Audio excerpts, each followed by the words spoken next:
Hi, and welcome everyone.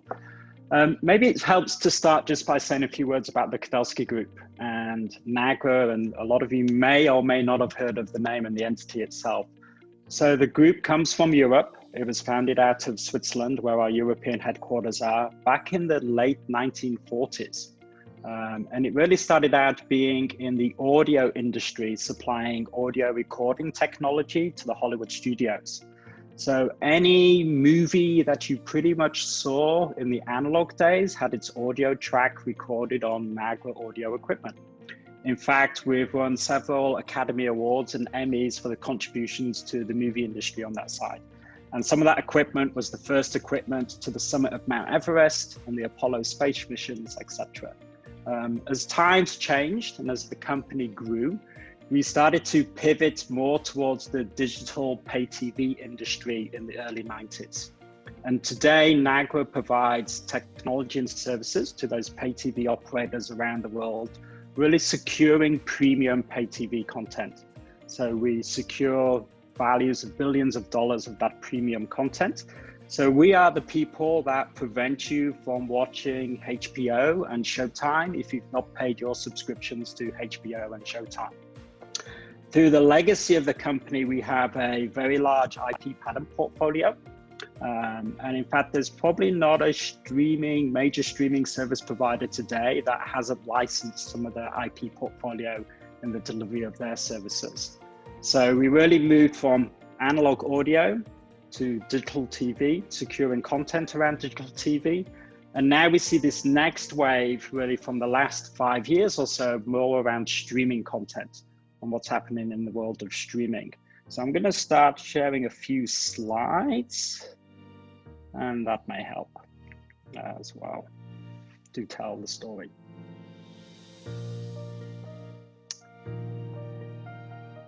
Our history has really been those pay TV operators, and the company is around about $1 billion in turnover a year. We have about 3,500 employees, offices around the world. And there's probably not a pay TV operator that NAGRA isn't either having some form of relationship with or actually providing technology and services to.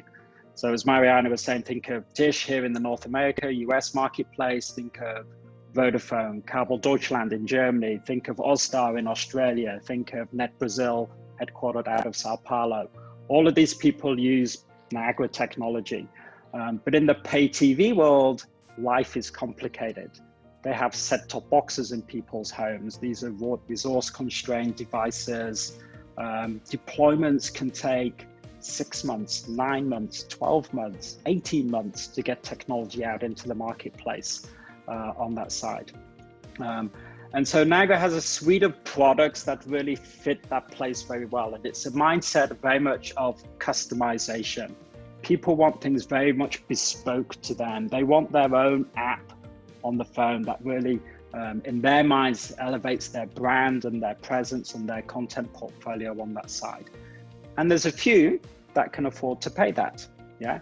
There are many, many others that can't. And as we saw the emergence of OTT, we started to see people, in addition to having their premium pay TV content delivery, they wanted to add on to the side of that an OTT streaming offering. And so around about 5 years ago, we created something called GoLive and started delivering that to the marketplace to really solve and address this challenge of how do I deploy a streaming service quickly, but without all that investment and complexity. I don't have 6 months to deploy a service. I don't have 12 months to deploy a service. I need to get that content on iOS phones, Android phones, Fire TVs, Roku devices, etc. So how can a pay TV operator look to do that? And that's really what we were looking to address with GoLive, far more of a product out of the box style proposition. But still at this time, 5 years ago, we were focusing really the pay TV operators, and the pay TV market. So with GoLive, it's all about delivering that proven solution, but committing to being able to do that in less than 30 days. In fact, in some cases, we can probably do it in around about 5 days. And if you think about it, that's taking a set of live TV channels, that's taking a on-demand catalog and making that available on a plethora of devices to the quality of service levels that we expect today in the pay TV world. And what we started to see more recently is that actual content owners themselves were looking at going more direct to consumer and looking to leverage this offering as well. So I have my own content, my own service. I may be a passion sport like water polo or fencing or beach volleyball. Yeah, I may be a yoga fitness studio, and I have my content. And instead of just placing it on YouTube or Facebook Live, for example, I want it to reside behind some wall, some point of access control. And how do I enable that? How do I get this service out to market as quickly as possible? Coming from that pay TV world, we think of a full feature set. Yeah. So it's not very simply just delivery of content, but we need to think about how do I offer my personalized channel list? How do I offer capability like downloads to go? NAGRA being a content production company at heart, there's all the multi-DRM security layers that I need to layer on top of that. So it's really bringing that premium pay TV view of the world instead of features and capabilities that's needed in that world, but making it available in an OTT streaming world now, and actually bringing it down and making it available to content owners themselves going direct to market on that side. Device features everything, and having a consistent and a compelling experience across a plethora of devices is important as well. There were those old Joan Collins TV commercials for Martini, anytime, any place, anywhere, and it really is any device type. NAGRA's being the entity that we are, we're in a fortunate position that we can really invest in user experience.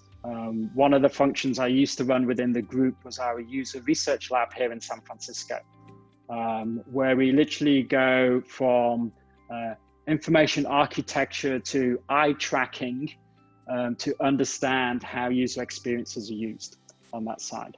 We also very much want to exploit features within device types. So on mobile phones, we're very used to the concept of pinch to zoom. We're very used to the concept of a long hard press to bring a pop-up feature capability. You don't have that on an Apple TV, yeah? So an Apple TV has a different style of interaction model, but I still want to keep some form of consistency across those interaction models between device types there.